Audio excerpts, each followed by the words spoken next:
queridos amigos y amigas, saludándolos desde la hermosa ciudad de Chillán, en la preciosa ciudad de Ñuble, ciudad agraria, ciudad llena de tantas historias de esfuerzo del campo.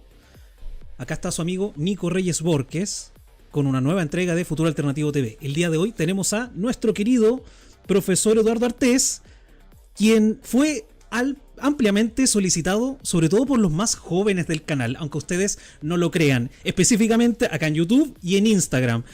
Usted no me va a creer, profe, la cantidad de fans que tiene acá, no tengo idea por qué, así que eso es lo que quiero saber el día de hoy. ¿Cómo está, profesor Eduardo Artés? Muy bien, agradecido por la invitación. Y sí, hay un fuerte apoyo dentro de la juventud a la candidatura que voy encarnando, con la alternativa que tenemos, ¿no? Como consecuencia de que uno de los sectores más maltratados es la juventud, que además que no se le ve futuro por ningún lado, en un mundo convulso, lleno de, como se llama, de complicaciones, y claro está que eso nos tiene muy contentos, ¿eh? Yo he estado en distintas sedes universitarias, en liceos, en distintos lados que podemos conversarlo acá en algún momento, y la verdad que el recibimiento ha sido maravilloso. Así lo estuvimos viendo en unas fotos donde aparece jugando ping pong por ahí. Sí, eso es la Facultad de Derecho de la Universidad de Chile, ¿ya? Ojo, y todas las invitaciones, con excepción de este miércoles, porque este miércoles voy nuevamente a la Facultad de Derecho, pero ya voy como expositor en una sala, como corresponde, etcétera. Todo lo demás ha sido espontáneo. O sea, he llegado con algunos amigos y rápidamente eso se ha transformado en verdaderos mítines.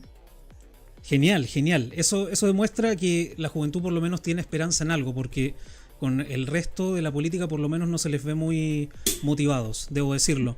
Uno que, bueno, y usted también debe saberlo, ¿no? Usted que tiene también más o menos recorrido en el jet set de la política nacional, como el que los jóvenes cada vez militan menos y los que militaban bastante ya en el Frente Amplio, que partió siendo con una base joven más o menos importante, como que se estancó generacionalmente ahí y parece que los jóvenes quedan huérfanos totalmente de figura política. Así es. Yo creo que fundamentalmente los jóvenes empiezan a militar no orgánicamente, pero desde un punto de vista de la política y de la ideología, de las ideas, mejor dicho, ¿no? Militan con el cambio, militan con la necesidad de transformaciones, de la justicia social, de los derechos, ¿ya? Y claro, o sea, hay muchas cosas concretas que no le hacen sentido. El Frente Amplio, por ejemplo, ya no convoca a los jóvenes hoy día, o por lo menos no a la cantidad que convocó en su momento. Está muy lejos de eso. Tantas preguntas que quiero hacerle, don Eduardo, tengo que aceptarlo. Adelante, dime. Pero mire, a ver, ya. Yo creo que tengo una pregunta que es clave y que va a marcar el resto de la entrevista, pero la voy a hacer luego. Lo que le quiero preguntar ahora, concretamente, es ¿por qué una nueva candidatura presidencial? Mira, eso yo no lo decidí por mí ya ante mí, no.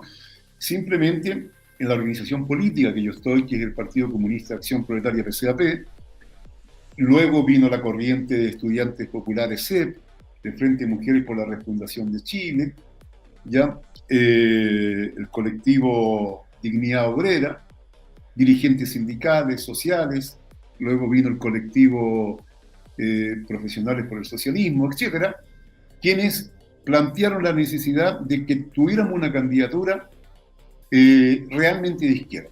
Y cuando hablamos realmente de izquierda, con una propuesta de transformación de la sociedad. Porque el tema es que quienes no están por la transformación de la sociedad no pueden reclamarse de izquierda, ¿no? Aún más, quienes no están por una política de soberanía, de independencia, de antiimperialismo en definitiva, no pueden proclamarse de izquierda. Entonces, claramente está que eso nos llevó a la opinión de que había que presentarse y los compañeros decidieron que fuera yo. La verdad que yo he estado ya 2 veces, esta es la tercera, pero mira, este es un problema de, uno puede estar 1000 veces en una batalla y a la 1001 seguramente va a vencer, porque es un problema de un programa, es un problema de principios, es un problema de una alternativa de sociedad. no es un gusto solamente que está determinado por una elección o algo parecido. Ya, perfecto. Entonces entendemos más o menos, básicamente es el pedido de una gran masa de personas que tienen estas ideas transformadoras, ¿no? Que están buscando cambios radicales en la sociedad. En ese sentido, don Eduardo, yo le quiero hacer una pregunta que estoy seguro que nadie le ha hecho. Por lo menos no acá en estos círculos de YouTube, qué sé yo.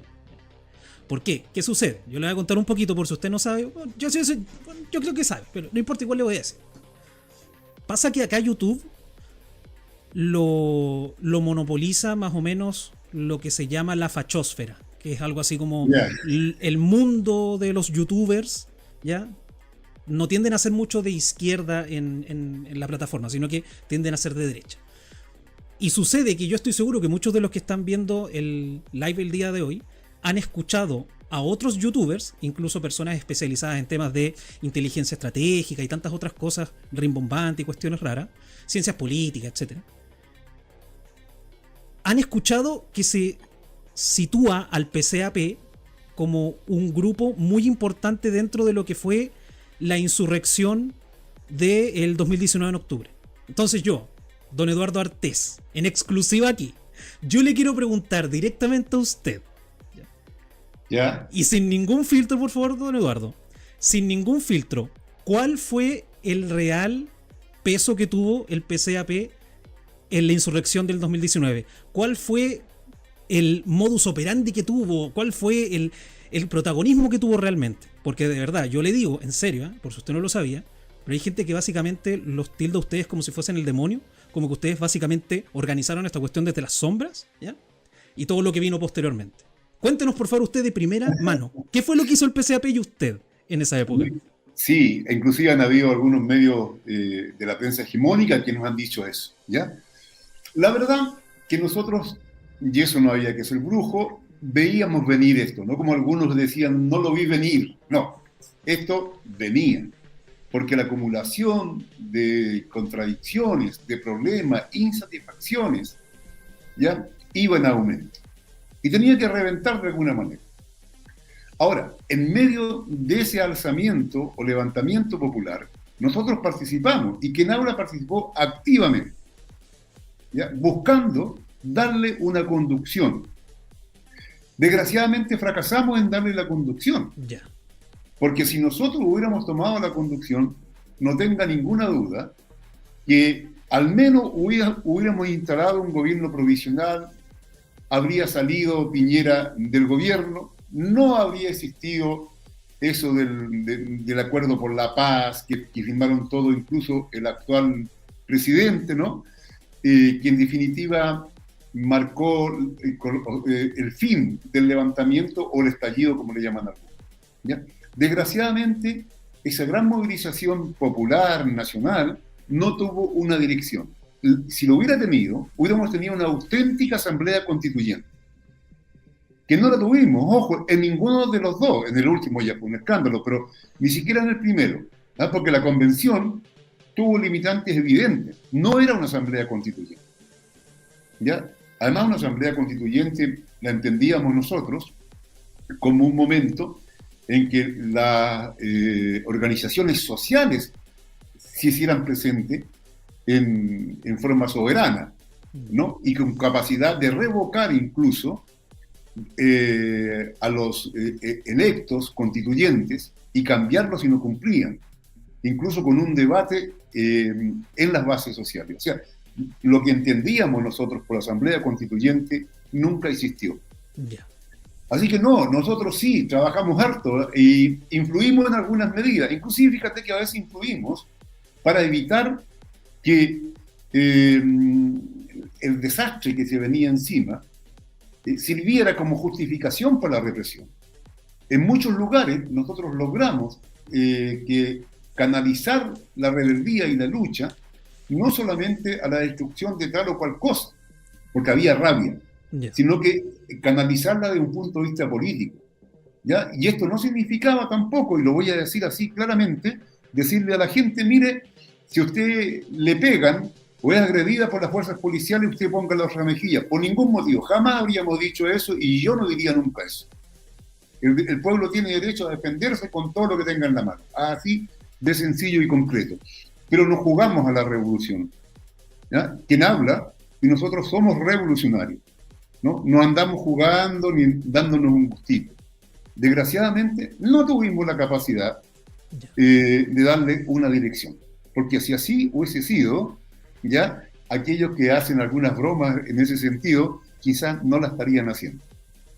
Ya, perfecto, se entiende ahora, se entiende. Y muchas gracias, por cierto, por su honestidad, don Eduardo. Yo me pregunto por qué esta gente que los pela normalmente en redes sociales no va y le pregunta a usted directamente las cosas.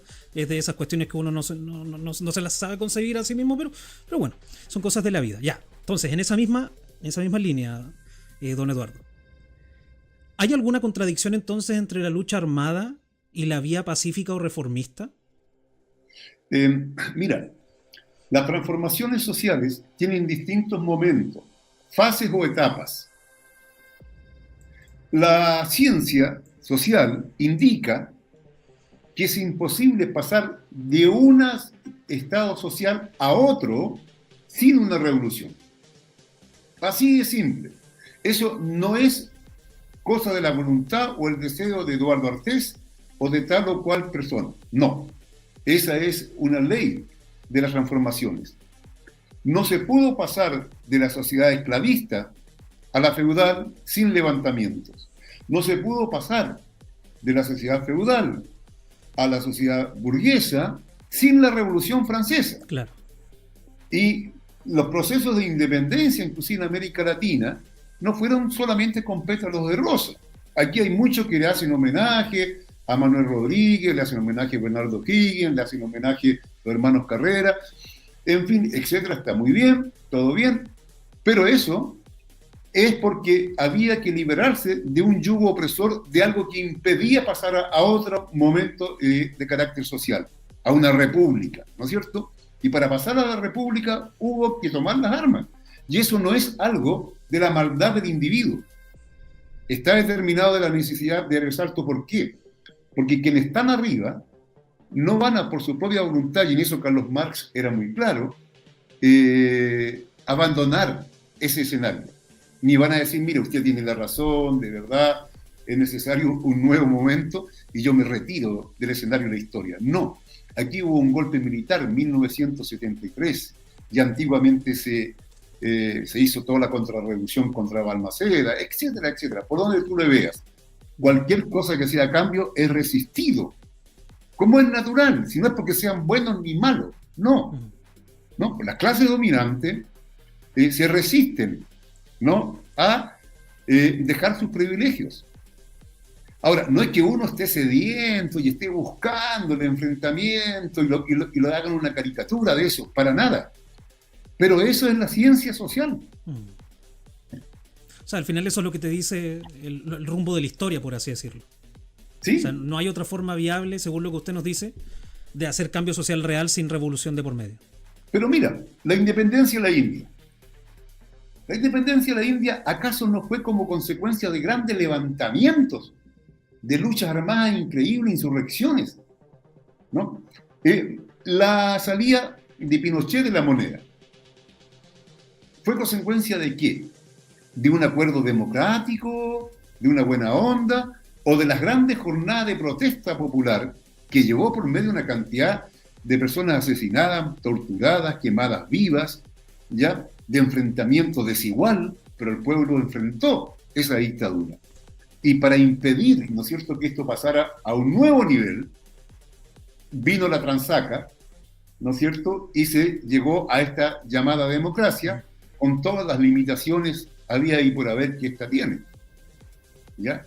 Así que no, eso es así. Ahora, alguien puede decir, ¿es apología? Bueno, yo simplemente, uno habla de un punto de vista de lo que es la ciencia social. ¿Ya? Y la vida, la práctica, la síntesis de la experiencia nos indica de que eso es así. No es una cosa antojadiza, hormonal. No. Nacer es violento, de hecho. O sea, uno nace y más encima te pegan una palmada en el traste. Así es. Oiga, en ese sentido ya, mira, fuera de la derecha económica, que todos sabemos cuál es, la derecha fáctica, etcétera. ¿Usted cree que le falta ser un poquito más revolucionarios a las bases de la derecha que están descontentas con lo que ellos consideran el enemigo interno, que hoy día sería tanto la derechita cobarde como, por cierto, tengo que decirlo, don Eduardo, usted también, las izquierdas? ¿Cree que le falta un poquito más de, como el meme de los jóvenes de hoy, te falta un poquito de odio, digamos? Mira, tú te refieres a personajes como Kaiser, Kass. O sea, más que nada, porque ellos son los líderes del tema, yo me refiero No. más a las bases, a las personas que los siguen. Mira, yo creo que la gente que lo sigue no tiene idea qué está siguiendo. Ya. ¿No? Lo que le pasó a las bases que siguió a Milei en Argentina, que ahora están arrepentidas, pero en forma increíble, y no saben cómo salirse de aquello. ¿Ya? Hay un descontento popular, porque ha existido, digamos, realmente un fraude, ¿no? De los llamados progresistas, que no eran progresistas, sino que eran progres en el mejor de los casos, ¿ya? Ha sido una estafa. Frente a eso, ¿ya? Viene estos encantadores, como se llama, de serpiente, tocándole la flauta, pensando que al pueblo lo pueden engatusar. Yo creo que engatusan momentáneamente a un sector, pero eso es pan para hoy y hambre para mañana. Tú no tengas la menor duda. Fíjate que yo estuve en un debate, en un programa, en que hubo un personajillo ahí que, ¿cómo se llama?, que es asesor de Kaiser. ¿Ya? ¿Ya? Maximiliano López, creo que se llama. ¿Ya? Una cosa así. Bueno, y yo le dije, pero mira, no me vengas a acusar que yo voy a plantear o que yo trabajo para insurrección, para esto. Los que trabajan para nosotros y para insurrección todo el día, las 24 horas, son ustedes. Aceleran las contradicciones, ¿no? Claro, ustedes están trabajando de una manera maravillosa, le dije yo. ¿Ah? No sabe cuánto los queremos como trabajan ustedes, ¿no? Porque el pueblo se les va a venir encima de una manera arrolladora. Entonces, bueno, ahí él planteaba de que yo estaba haciendo apología a la violencia, diciendo cantidad de tonterías. Por cierto, este tema de agudizar las contradicciones es algo muy propio de Marx, ¿no? ¿Le podría enseñar a las personas que no tienen idea del tema qué tiene que ver esto de acelerar las contradicciones o de agudizar las contradicciones y por qué es importante para ustedes? Mira, para nosotros es importante que develar la naturaleza de estas contradicciones. Ya. Estas contradicciones existen y hay que verlas en su profundidad y develar por qué se da y cómo se supera. ¿Ah? Y esto no es otra cosa que una lucha consecuente de oprimidos contra opresores, de explotados contra explotadores, ¿ya? De quienes estamos por una sociedad justa, digna, y quienes están por una sociedad basada en privilegios, ¿ya? En corrupción, porque los privilegios están ligados evidentemente a la corrupción, evidentemente a todo lo que sea los atropellos, a los derechos de la gente. Eso es todo. Si no es una cosa tan difícil, ¿no? Entonces, claro, nosotros tenemos que develar eso. Pero cuando hay ciudadanos que prometen, por ejemplo, yo te digo, por ahí el personaje que no lo voy a nombrar de nuevo, que lo nombré en delante, planteaba que hay que eliminar el Ministerio de Educación. Pero entonces entregarle al mercado que prácticamente tenga hasta los planes y programas del Ministerio de Educación. Ahora, yo creo que hay que hacer una serie de cambios a este Ministerio de Educación. Hay que colocarlo en sintonía con una política de desarrollo nacional, pero esa es otra cosa. Pero de ahí, tú entregar, simplemente decir, mira, el mercado va a regular todas, si Donald Trump no cree en el mercado, ¿ya? Eso incluso fue una mentira toda la vida, porque las colusiones aquí de los grupos económicos y todo lo que tú quieras, nunca ha existido, digamos, este libre mercado que regula las cosas. No, eso es mentira. Pero hoy día es evidentemente mentira. Entonces, pero que vengan a plantear que esa es la salida, achicar el Estado, terminar con el Ministerio de la Mujer, el Ministerio de Educación, ponerlos como simples secretarías. Lo que no sabe el personaje aquel es que Chile, desde un punto de vista cultural, prácticamente en su momento, el alma de todo eso fue el magisterio. El magisterio que se construyó de carácter nacional desde norte a sur o de sur a norte, pasando por el centro, creó los grupos de teatro, las filarmónicas, todo lo que fue cultura en nuestro país. Entonces, quien actúa de esa manera y se dice patriota, es un profundo antipatriota, porque está destruyendo lo que permite darle, como se llama, sustancia al pensamiento y a la identidad del país. Claro, la identidad del país, claro. O sea, Claro. yo estoy de acuerdo en esto, por cierto, tengo que decirlo, yo estoy totalmente de acuerdo con el profe Artés por una cuestión súper simple. O sea, de verdad esta gente, me refiero a los libertarios y lo digo con mucho respeto, porque yo sé que harto libertario también sigue el canal, pero no puede ser de que no crean en los conflictos de interés. O sea, de verdad.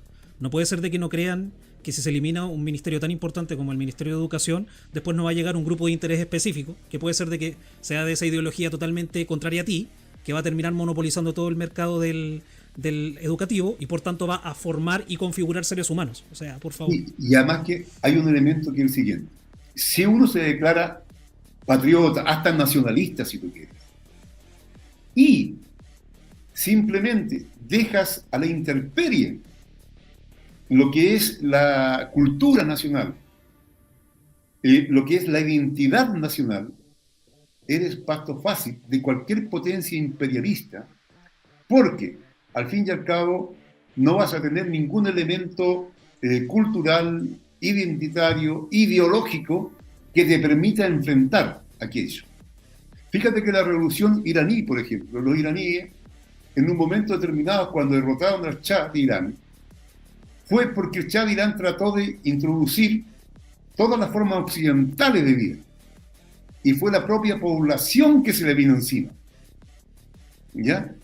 Claro, porque tenía un componente de identidad cultural milenaria que vienen desde el tiempo los persas, ¿no? Que no estaban dispuestos a dejarlo de lado. ¿Ya? Entonces, el pueblo, la nación, el país que tiene un claro, ¿cómo se llama?, contenido y que atesora su cultura, puede defenderse de las agresiones, inclusive militares, ¿no?, de potencias imperialistas. Entonces, lo que ofrece esta gente es dejarnos prácticamente con las manos hacia abajo en el suelo y sin capacidad de defendernos de una agresión cultural e ideológica, que es la primera parte que nos desarma, ¿ya? Y después las armas ya no son necesarias. En ese sentido, yo creo que usted debe estar muy de acuerdo con lo que se hace a nivel de gobierno en Corea del Norte, ¿no? ¿Nos podría contar más o menos sobre eso? ¿Cómo fue vivir, si no me equivoco, fueron 15 días usted estuvo viviendo en Corea del Norte, ¿no? Así es. Cuéntenos, por favor, ¿cuáles son los elementos del juche, por ejemplo, que le gustan tanto? Cuéntenos sobre aquella experiencia.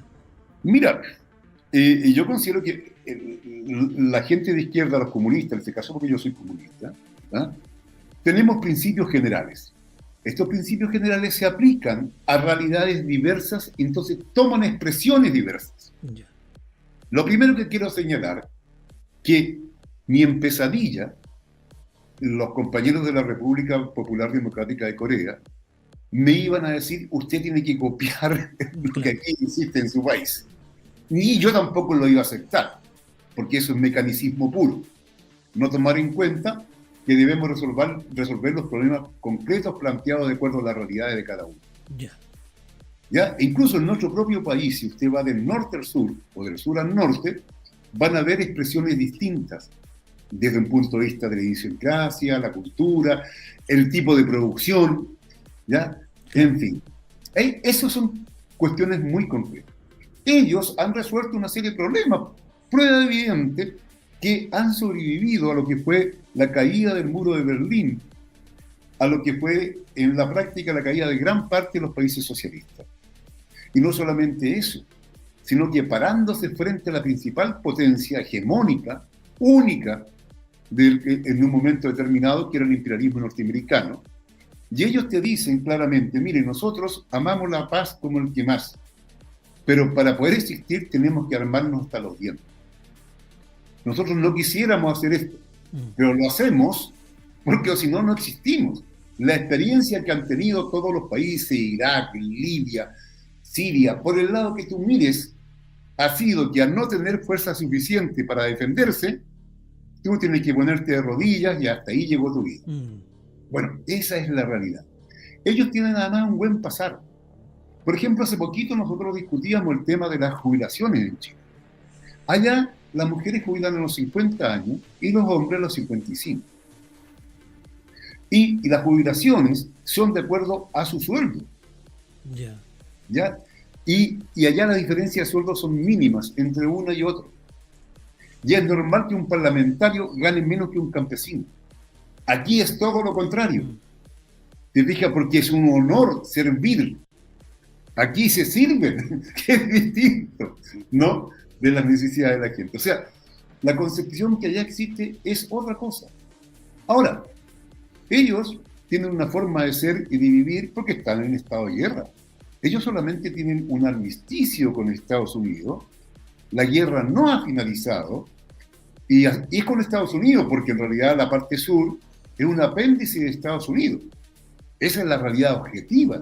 Nunca hubo un acuerdo entre la parte sur y norte, ¿no? Sino que es Estados Unidos. Estados Unidos tiene acá acantonados más de 70.000 efectivos, inclusive, ¿cómo se llama?, armamento nuclear en Corea del Sur. Entonces, hay que entender eso. Estados Unidos ha tenido en cuenta más de alguna vez tirar una bomba atómica en Corea del Norte. Entonces los coreanos del norte tienen muchas razones, ¿no?, para tener una política determinada, pero aún así tienen una buena vida, una vida digna, decente, de calidad. Yo no vi mendigos, no vi, digamos, una cantidad de cosas, ¿ya? Y la gente realmente, de acuerdo a sus condiciones, tienen una vida moderadamente buena, ¿no? Porque hay que pensar que uno de los países que tienen tal cantidad de sanciones, pero tanta, amigo mío, que Donald Trump fue uno de los países que no pudo colocar en la lista para los aranceles. ¿Qué aranceles le va a poner si no tiene ningún comercio con ellos? Claro. No le puedo poner arancel con quien no está comerciando. Bueno, yo creo que ahí me imagino que Donald Trump apuesta más a golpear a China antes de que a Corea del Norte, porque me imagino que las relaciones que tienen los dos países ahí son importantes, ¿no? Y en eso no, ¿o no? Ahí yo te lo doy por firmado. Ahí se golpea uno y se golpea el otro. ¿Ya?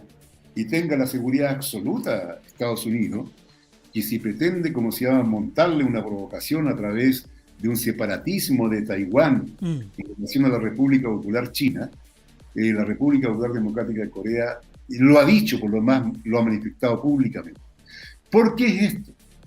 Porque el Ejército Popular de Liberación de la República Popular Democrática de Corea con el Ejército Popular de Liberación de China, en un momento eran uno solo. Sus oficiales se formaban juntos, ¿no?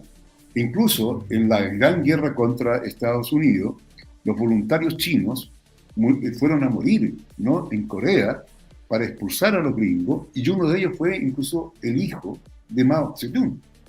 O sea, las relaciones históricas, además de ideológicas, políticas, militares, son muy profundas.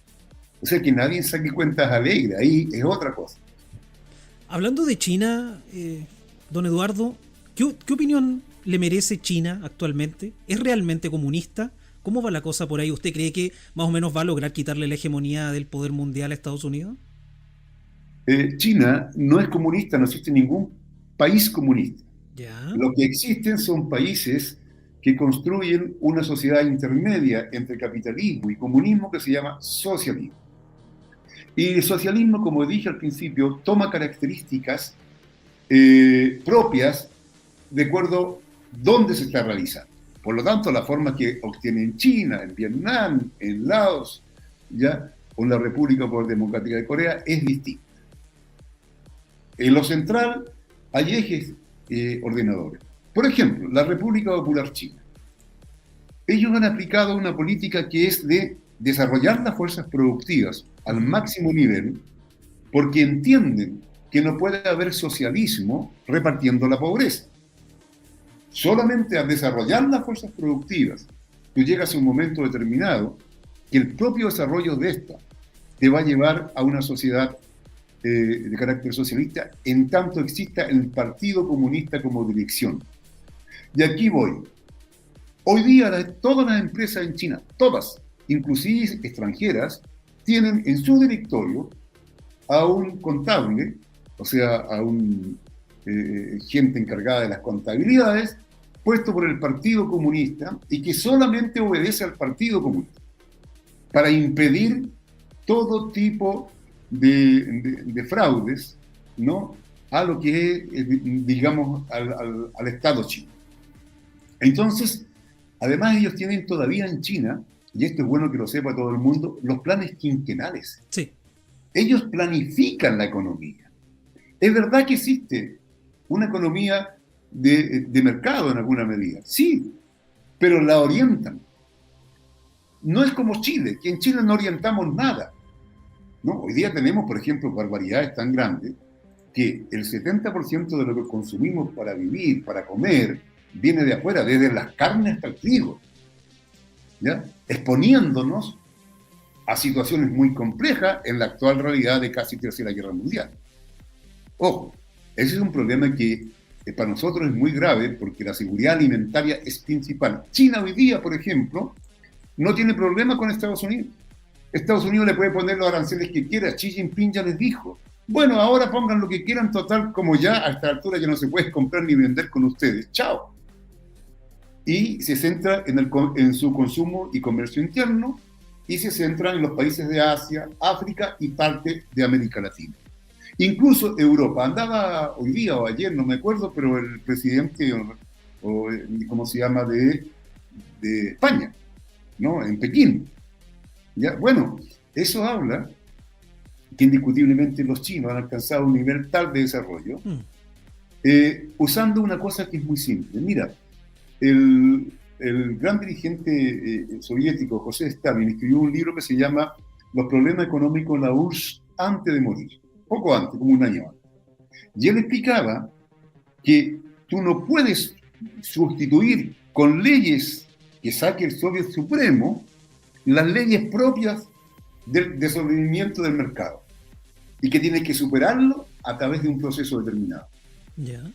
O sea, mientras tú no cambies, mientras existe la concurrencia, mientras existe el mercado, tú no puedes eliminar eso, porque inclusive si no te va a brotar el mercado negro por el lado, te va a brotar un montón de cosas, ¿ya?, que se va a dar igual. No es un problema de voluntad, es un problema del desarrollo de las fuerzas productivas bajo una dirección determinada que es de carácter social. Ya. ¿Qué opinión le merece, hablando de China, por cierto, hablemos un poquito sobre su contrincante de este momento? ¿Qué opinión le merecen las políticas de identidad, sobre todo que están siendo promovidas constantemente por el Partido Demócrata Gringo y que acá en Chile se encarnan sobre todo en el Frente Amplio? ¿Tiene cabida dentro de, por ejemplo, el PCAP o de su proyecto país, algo parecido a las políticas de la identidad? Para las personas que no sepan, estamos hablando de feminismo, el tema del pesimismo racial, el tema de, ¿cómo se llama?, el lobby LGBTI que le dicen las personas de derecha. Todo eso tiene que ver con las políticas de la identidad, encarnadas en Chile, en el Frente Amplio, como les digo. Bueno, el Frente Amplio puede decir lo que quiera, ¿no?, porque por algo es el Frente Amplio y los resultados están a la vista. La verdad las cosas que nosotros sostenemos que la contradicción fundamental sigue siendo, y la manera de solucionarla es la lucha de clase. Y eso pasa por encima de cualquier elemento de identidad, de raza, de carácter de género, de esto y lo otro. Porque se ha llevado a diluir el elemento esencial, capital-trabajo, la contradicción esencial, para colocarnos en una pelea, ¿no?, que si bien es cierto, tiene elementos, indiscutiblemente, ya como se llaman los derechos de las mujeres, etcétera, etcétera, y los comunistas hemos sido los que más hemos luchado por eso, pero desde un punto de vista de clase. Yeah. No es un problema de verlo como en contradicción con el hombre, o el hombre con la mujer, o si tú tienes otra orientación sexual o no, o eres de un color de piel determinado o no. No. La dignidad humana debe expresarse en todo momento y en toda condición, y nadie debe ser evaluado ni por religión, decimos nosotros, ni por el color de su piel, ni por gusto sexual, ni por nada. Tiene que haber un respeto absoluto de eso. Pero la contradicción fundamental es explotadores. Ya. Tú comprenderás que pueden haber personas de una orientación sexual determinada dentro de la gran burguesía y que explotan a los de su misma condición sexual, ¿ya? Que son del proletariado.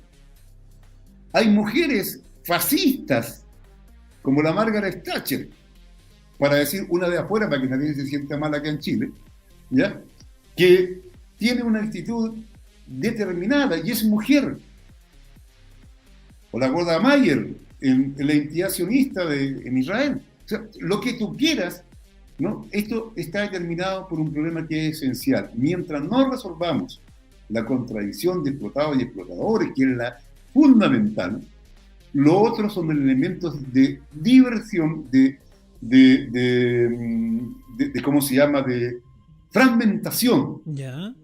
Y aquí ha jugado un papel increíblemente, ¿no?, la USAID o la oficina, la Agencia para el Desarrollo, y no sé qué más, que ahora Donald Trump la ha puesto más o menos entredicho. Sí, la que le pasa platita a los movimientos tipo LGBTI, feminismo, etcétera, en todo el mundo. Absolutamente. Y le pasaba plata a las ONG, fundaciones, etcétera. Esa famosa USAID, para información de los oyentes, trabajó antes del gobierno del compañero Allende. Se fundó por ¿cómo se llama?, Kennedy, John Kennedy, el 61, y de ahí desarrolló un poco la famosa Alianza para el Progreso, ¿no? Y nos metió, y vino Caritas Chile, bueno, y una cantidad enorme de cosas. Pero era para frenar simplemente el despertar de los campesinos y de los sectores populares, porque estaba el ejemplo de la Revolución Cubana en su tiempo, con el Che Guevara vivo, a la cabeza, Fidel, etc. Había que parar eso de alguna manera. Y luego vino todo ese trabajo a favor de la DC, y se invirtieron grandes cantidades de dinero, ¿sí?, en la prensa.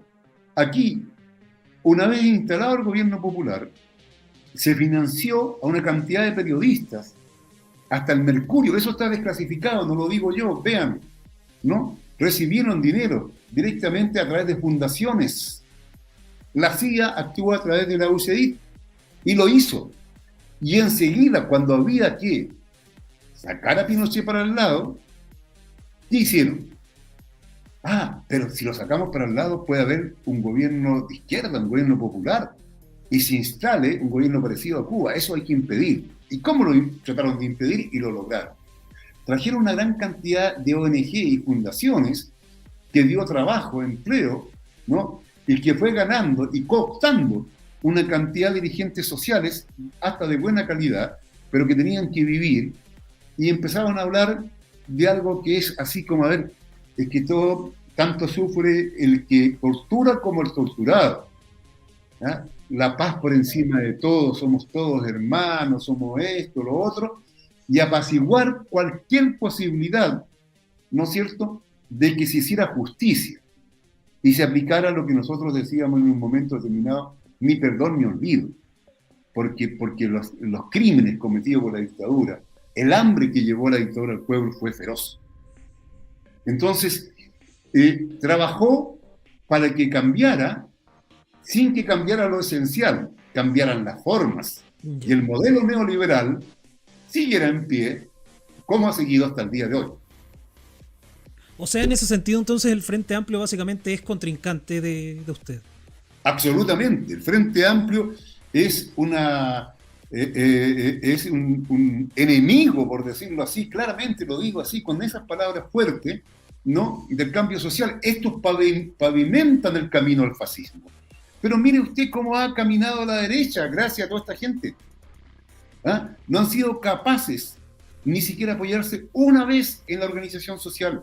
El compañero Allende, para llevar adelante la nacionalización del cobre en 1971, hizo movilizaciones de millones de personas, hasta en los sindicatos panaderos, en todos lados se discutía y se tomaban resoluciones y se marchaba a favor de la nacionalización. tenía minoría en el Parlamento, Allende, pero con la movilización lo logró. Aquí este gobierno tiene minoría y se escuda en la minoría para que la señorita Jara nos lleve de no más AFP a más AFP, porque hoy día tenemos más AFP, ¿ya? Y la lucha era por no más AFP. José Piñera está muy feliz, de hecho, con la reforma, por cierto. No lo digo yo, lo dice él, por cierto. Lo dice él, abiertamente. Te fijas, están felices. Pero si el día que se promulgó, tú ves, el gobierno hizo una fiesta, bailaron, cumbia, una serie de cosas.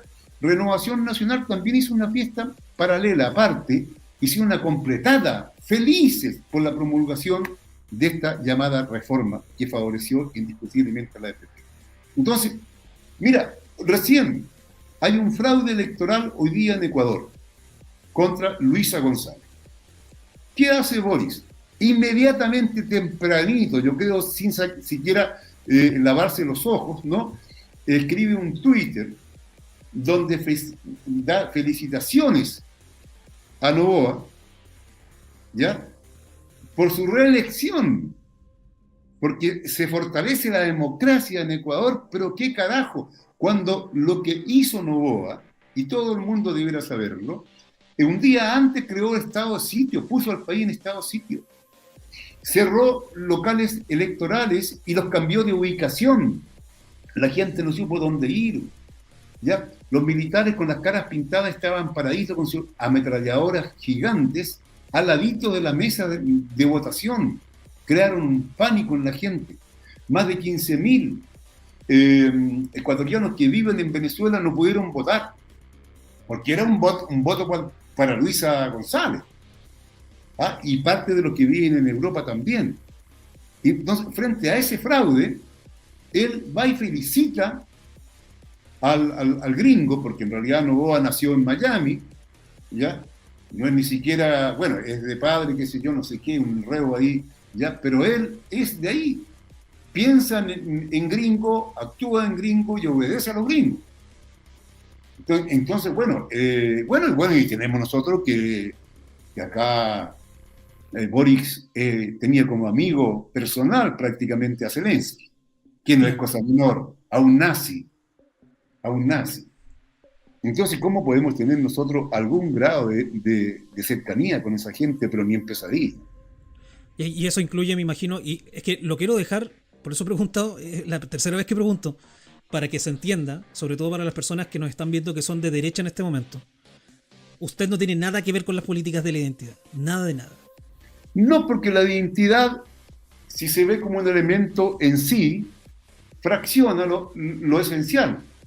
Claro. Y nunca van a lograr en forma particular sus derechos, sino que se logran sus derechos si lo vemos como una cosa centrada en la lucha de clase, donde los derechos de la mujer es hombro con el hombre, porque la liberación de la mujer es la liberación del hombre, ¿ya? Y viceversa. Y aquí no puede haber nadie descalificado por su orientación sexual o por lo que sea. A nosotros lo que nos importa fundamentalmente es la relación con la producción, qué papel se juega en la explotación y en la operación de la gente. Eso es lo central. Y nadie debe ser descalificado ni para bien ni para mal por esta otra razón. Entonces, esas otras reivindicaciones, ninguna va a tener. Porque, repito, una persona que tiene una orientación sexual no aceptada por la sociedad en el barrio alto, es visto de una manera elegante. Pero si usted lo ve en una población, es visto de otra manera. Entonces, el problema no es ese. Ya, entendido entonces. Perfecto. Ahora, vamos a uno de los grandes problemas que tenemos acá en Chile, porque a la gente le interesa saber qué es lo que va a hacer usted en caso de todos estos problemas que nos tocan del día a día, en la cotidianidad, más allá de todas estas cuestiones postmateriales. Por eso quería marcar bien la línea, para que después las personas no estén preguntando en esa misma línea de las políticas de la identidad. Vamos entonces a las cuestiones que nos duelen como chilenos en el aquí y el ahora. ¿Cómo estaría la cosa con el descalabro migratorio en un gobierno de Eduardo Artés? ¿Qué opinión le merece el descalabro migratorio que tenemos hoy día? Ya que usted se hizo muy famoso con este tema del meme, el griterío a los venezolanos, ¿no?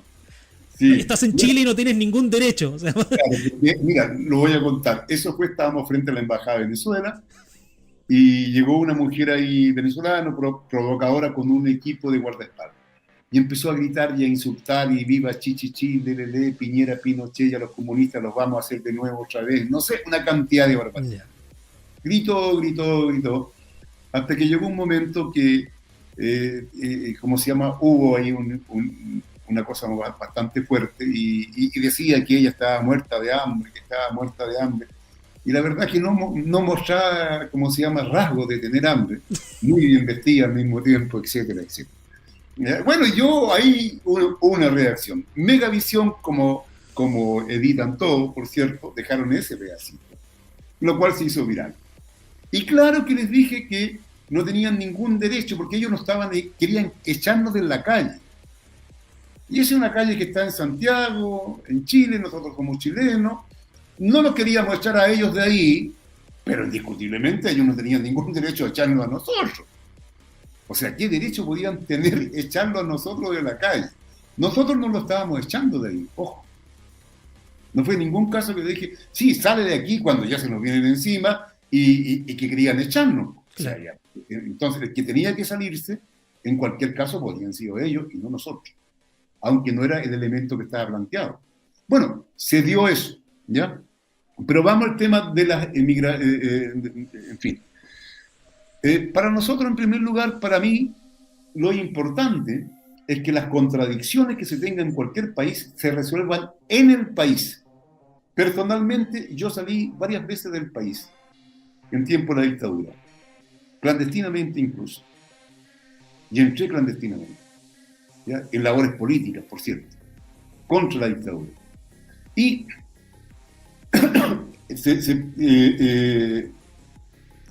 nunca pensé en quedarme afuera, emigrar. Ahora, si yo con mi estancia aquí creara problemas, los compañeros que luchaban a lo mejor tendrían que haberme quedado afuera. Pero no era el caso, ¿ya? Entonces, uno debe cambiar la realidad del lugar donde está y no emigrar simplemente. Yeah. Eso en términos generales, esa es nuestra política. Segundo, se debe tener una política clara. Si Chile dijera lo que pasa, si las autoridades chilenas, en vez que, por ejemplo, cuando Piñera decía que este era un oasis en América Latina, en vez que decir esa barbaridad, dijera a cuánto llegaban, ¿cómo se llaman?, las listas de espera en salud, qué déficit teníamos en vivienda, qué pasaba con el CAE, qué pasaba con esto, con lo otro, la cesantía. Hablo de la cesantía verdadera, no la cesantía que nos dicen las estadísticas, que toman en cuenta 2 horas de trabajo en la semana. Estamos hablando de aquella cesantía que, fíjate, para tomarla, para la única tontera que sirve en la AFP, fuera de robarnos la plata, para lo único que sirven, es que tú miras la cantidad de personas que está cotizando mensualmente y tú ves que eso va disminuyendo muchas veces. Bueno, ahí hay un elemento para ver realmente cuánto es la mano de obra, no a la persona que está con un pañito en la calle y tú dices que esa persona tiene trabajo. Eso no es así. Bueno, si tú muestras cuáles son nuestras deficiencias, no van a venir para acá. Ya. O sea, lo primero es hablar con la verdad. Una vez, cuando fue la guerra, la invasión de la OTAN y el bombardeo sobre Belgrado, Yugoslavia, llegaron unas familias yugoslavias que las trajo para acá el gobierno en su época. Duraron como 6 meses y se fueron de vuelta, porque ellos decían que estaban mejor, aunque estuvieran bombardeando allá, con condiciones para la maternidad, para esto y lo otro que teníamos nosotros en Chile. Que las casas sociales eran realmente como cajones. Eso fue lo que dijeron. Bueno, pero si tú dices eso, alguien puede decir, entonces vas a poner mal la imagen del país. Bueno, si mientes, si dices que este es un país como es, que hay que traerlo a todo, como decía Piñera, darle, como se llama, una visa especial, etcétera, etcétera. Bueno, ¿qué quieres? Por otro lado, los mismos, ¿ya?, que hoy día hablan contra los inmigrantes con toda su fuerza, son los mismos quienes los trajeron. No olviden ustedes que el Frafra, que fue candidato a la presidencia, un hombre de la derecha en su momento, no, murió, por cierto, ¿ya?, tenía incluso esclavizados prácticamente, fueron encontrados algunos campesinos de origen paraguayo. No olviden ustedes que se trajo en un momento determinado la inmigración, como se llama, haitiana, para que trabajara los campos y bajara la mano de obra, el costo de la mano de obra en el campo. O sea, aquí la inmigración le ha servido al gran capital para bajar los sueldos y tener mayores ganancias. Entonces, es toda una falsedad lo que hay. Digamos las cosas como son. ¿Ya? Y claro, uno dice, bueno, entonces paremos. Yo creo que debe existir intercambios, viajes, gente que estudia, etc. Pero tiene que ser organizado. Y si no estoy de acuerdo como está mi país, tengo que quedarme en mi país a transformarlo. Así vaya la vida por medio. Eso debiera ser. Entonces nosotros tendríamos que decir, mira, el que quiera venir para acá sabe que hay 3 millones de personas listas de espera en la salud. ¿Qué te parece? No vaya a tener muchas posibilidades. ¿Ah? Pasa esto, faltan 1,5 millones de viviendas. Hay campamentos. A la gente que vive en campamentos no le gusta vivir en campamentos. Yo no creo que a uno le guste vivir habiendo polvo en el verano, barro en el invierno y pozo séptico donde no hay alcantarilla. O sea, por favor, no es un agrado. Ahora alguien dice, es que se mete algo la delincuencia. Es muy probable si la delincuencia está en el barrio alto también, de cuello y corbata, vaya que no. Hasta en el Parlamento, ¿cuántos parlamentarios hoy día preciosos están? No. Aquí hay una cuestión que es generalizada, pero frente a la inmigración, lo primero es decir la verdad y tú vas a ver cómo el flujo va a parar rápidamente. Si tú dices, mire, usted va a vivir a lo mejor en un ruco o va a estar arrendando una pieza en lugares insalubres, donde lo va a pasar muy mal, mucha gente va a preferir quedarse en sus países o irse a otro lado. Si lo hacemos así, tú vas a empezar a parar. Pero algunos dicen, no, hay que hacer una fosa, poner unos cañones aquí, drones, y todo lo ven como una parafernalia militar, así, una cosa increíble, jugando a los soldaditos de plomo. Bueno, eso es la solución infantil, reaccionaria, y yo diría incluso, bueno, de deficiencia mental. Ok, ya, pero hablemos de propuestas concretas, porque a la gente le interesa saber propuestas concretas. Minar la frontera, ¿no? ¿Cómo? ¿Minarla? Claro. No. No, mira, yo creo que tomando la primera medida que te acabo de decir, luego hay que regularizar de verdad lo que sucede aquí, ¿no? Y para eso tiene que haber una mano bien firme, porque ya está planteado el problema. Y todos aquellos que cumplan y trabajan acá, etcétera, y además tienen condiciones y están generando riquezas para el país, bueno, si todos en el fondo, todos los que estamos aquí, hasta el pueblo mapuche, no es originario de Chile. Si nos pensamos a colocarnos ahí, vamos a entrar en una barbaridad. Entonces, no es el problema aquí. El problema está, claro, algunos dicen la delincuencia. De acuerdo, la delincuencia exógena o nativa debe ser castigada en forma ejemplar. Ya. Bueno, y también tratar las razones por qué se produce la delincuencia, ¿no? Porque si no tratamos esas razones, vamos a estar simplemente tomando gente en forma... Pero ese no es el problema. Entonces, hay que entrarle por ese lado. Regularizar lo que existe y no permitir el ingreso. Si no es tan difícil, yo no creo que sea tan difícil. La gente que llega a Colchane de repente toman un vehículo para seguir en dirección. No, es que eso es una barbaridad. O sea, yo te digo, pero si está la carretera, ¿cómo no hay una patrulla que en la carretera puede decir, oiga, pare usted, páseme los documentos? Claro. No, yo creo que existe esa posibilidad. Entonces, algo ha funcionado muy mal, porque la verdad que la inmigración le ha servido al gran capital, a los latifundistas y a otros para bajar los sueldos.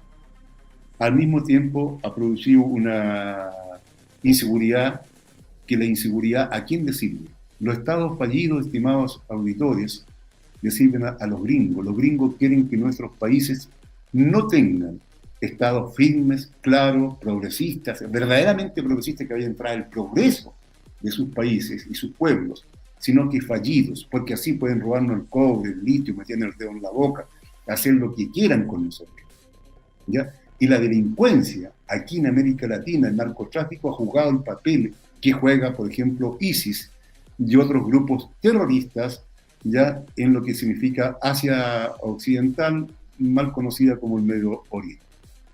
¿No eliminaría tampoco entonces el jus sanguinis? ¿A qué te refieres? O sea, con perdón, eso? el jus solis no lo eliminaría para pasar a jus sanguinis, que no le puedan dar la nacionalidad a cualquier persona que llega, se instala y que más encima después, 5 años después, pueda votar. Mira, yo creo que la gente que aquí está debe participar en sus distintos niveles. Si tú estás en un barrio, tienes que organizarte en tu junta de vecinos. Si estás en esto, tendrás que ver con las municipalidades y todo, si es que está integrado. Entonces el problema es separar qué está integrado y qué no, primero. Es divertido, ¿no? Porque el Frente Amplio en su momento decía, vengan todos, que no hay que tener frontera, el mundo bisilpap al estilo, ¿cómo se llama? Biden, no sé, con toda esa locura, ¿no? Y ahora, cuando la derecha le trajo un montón de gente con concepciones distintas y le ponen en peligro a aquello, dice entonces ahora no deben de votar. Es que no puede ser tanto oportunismo, tanto pragmatismo. ¿No? Tiene que haber principios. Estamos hablando de seres humanos. Ahora, claramente, ¿no? Todos aquellos que están metidos en la delincuencia no tienen ningún derecho, ni uno, y debieran ser todos castigados duramente.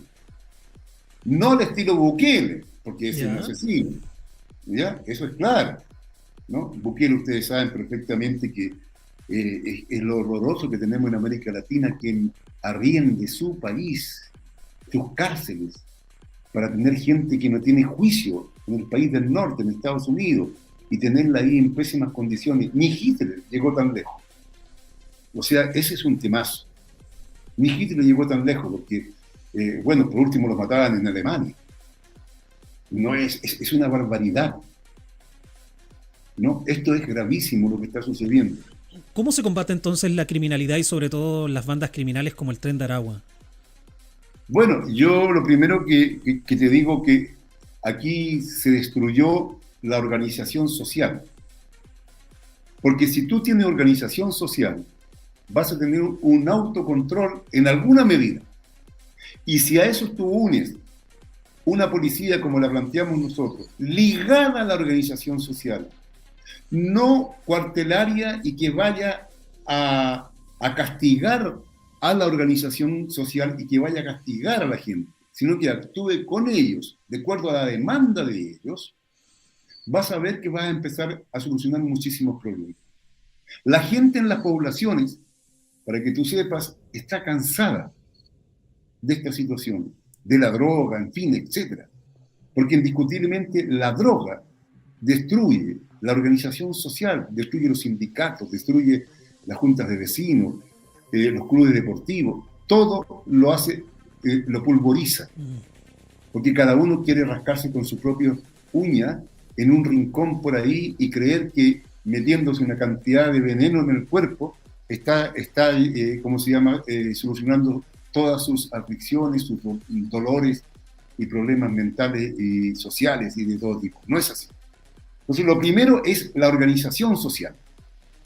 Si tú tienes sindicatos fuertes, tienes uniones comunales fuertes, tienes juntas de vecinos, etcétera, etcétera, vas a ver que vas a limitar, no te digo que los vas a terminar con eso. Desgraciadamente hay una cantidad ya de jóvenes que han caído en la delincuencia pura y dura. Y a ellos hay que tratarlos, pero tratarlos, ojo, y aquí con la mano más dura que tú quieras, pero en lugares que realmente lo reeduquen. Cuando yo propuse en la elección pasada un nuevo sistema carcelario donde estuviera ligado al trabajo, fui acusado de que eso era hacer campos de concentración, ¿ya? Pero si eso me dijeron, y ahora muchos proponen una cosa parecida. Entonces yo, a ver, paremos, y al mismo tiempo una dignidad para ese recluso que cumplirá su tiempo, y una vez que salga, tú no lo puedes dejar solo. El sistema carcelario chileno, tú cumples una pena de 5, de 10 años, de lo que esté determinado, tú sales al lado afuera y te encuentras con una realidad determinada que para sobrevivir no te queda otra cosa que juntarte con los mismos de siempre, con los de antes, y volver a las andanzas. ¿Cuál es la propuesta de uno? No, se sale, pero hay un seguimiento efectivo, ¿ya? Hay una reubicación en la sociedad, desde un punto de vista laboral, desde un punto de vista habitacional y social. Porque mucha gente dice, mira, pero si este es reincidente, salió hace un mes y volvió. ¿Y qué va a hacer? Si sale a la calle con los papeles manchados, sale de una manera, sale de otra, no tiene ninguna posibilidad de encontrar trabajo, porque los que tienen los papeles limpios no la tienen. Imagínate a alguien que ha estado en la cárcel. Entonces tiene que haber una orientación. Y este sistema neoliberal, cada uno se rasca con sus uñas, es bárbaro. Entonces, las cárceles aquí se producen en verdaderas universidades para perfeccionarse y salir para afuera para continuar delinquiendo, y el Estado se lava las manos. No es mi problema, es un problema personal, individual. No es, aquí hay un problema social. Claro, o sea, lo que usted propone básicamente es ir directamente a la raíz del asunto al final. Así es, y si no estamos sonados, eso no inhibe las medidas más duras, porque tú no puedes esperar que nos demoremos 50 años, 100 años en resolver el problema. Tienes que, ¿cómo se llama? El Estado tiene que actuar y es responsable de la vida y de la seguridad de las personas. Y claro, y desgraciadamente, si algunos ya llegaron a ese grado de, ¿cómo se llama?, de delincuencia, tú tienes que tomar las manos, ya sea un delincuente nativo, chileno, o extranjero. ¿Ya? Indiscutiblemente. Ya, y entonces no hay distinciones entonces. O sea, no, a los extranjeros habrá que ver si corresponde, según el mérito, según el caso, que cumplan su ¿cómo se llama?, su pena en el país, o se puede que vayan a cumplir efectivamente en su país de origen. Ese es un problema de los tratados y las conversaciones. Es lo mismo que sucede con los emigrantes. Fíjate que hay gente, yo me he encontrado con gente venezolana que me dice, no, profe, yo de verdad estoy juntando las monedas para volver a Venezuela. Bueno, ¿y por qué no se agiliza eso?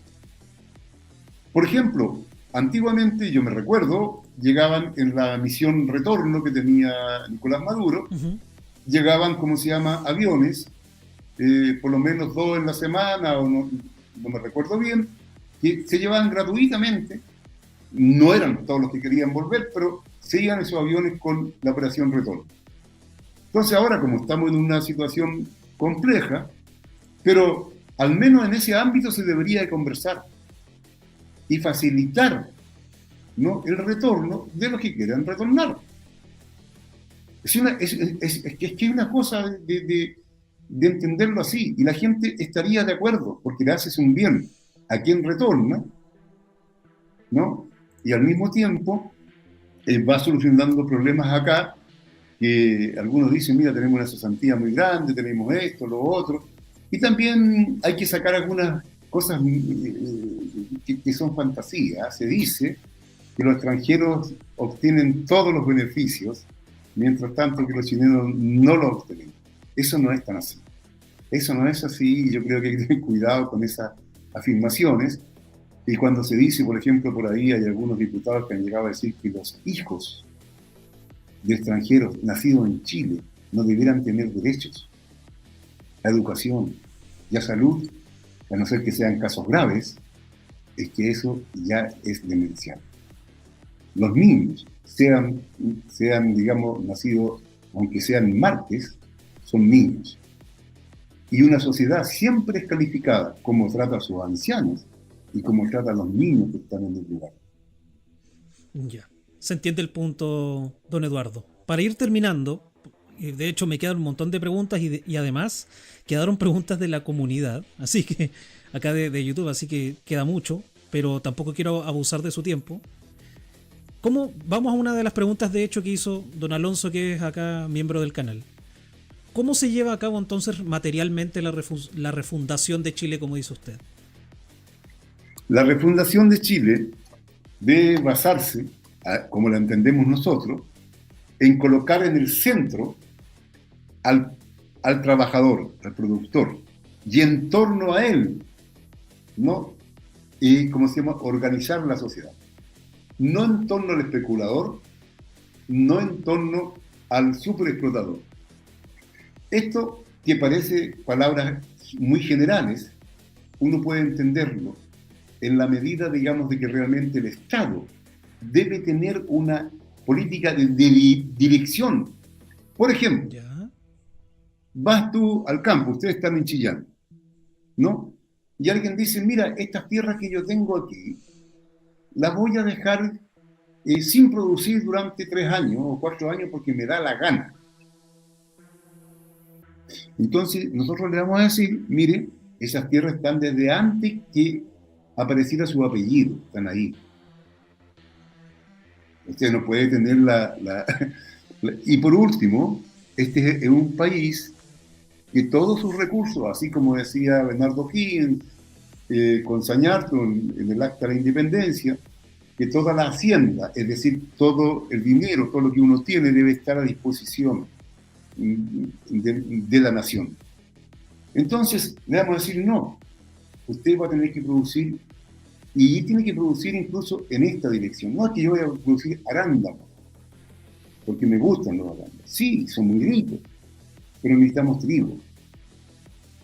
Es que yo no voy a producir trigo. Es que resulta que usted va a producir trigo, ¿no?